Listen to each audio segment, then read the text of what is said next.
আমরা এখন ডরমেটরি ছেড়ে দিচ্ছি। এখন সময় 8:15। আর এই হচ্ছে আমাদের লাগেজ। আর দেরাদুন থেকে আমরা ফেরার পথে দেরাদুনের বাসমতি রাইস নিয়ে নিয়েছি। আর এই হচ্ছে আমাদের শপিং, ঠিক আছে। আরও সব শপিং ব্যাগের মধ্যে সবাইকার আছে। আর ট্রেন একদম ডরমেটরি থেকে একদম বেরোলেই 2 নম্বর প্ল্যাটফর্মে ট্রেন দিয়ে দিয়েছে কুম্ভ এক্সপ্রেস। আমাদের সিট পড়েছে S2-তে, যেখান থেকে আমরা রওনা দেবো হাওড়ার উদ্দেশ্যে।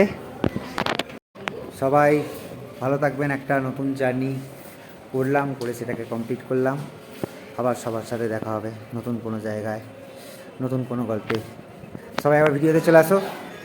হ্যালো, সবাই চলে আসো আবার ভিডিওতে। অমিত চলে আয়। এই যে এসেছিলাম 5 জনে, একজনকার ডানা গজিয়ে গেছে, সে উড়ে পালিয়ে গেছে, ঠিক আছে। আমাদের ডানা গজায়নি, আমরা আর উড়ে পালাতে পারিনি। Tata, bye bye.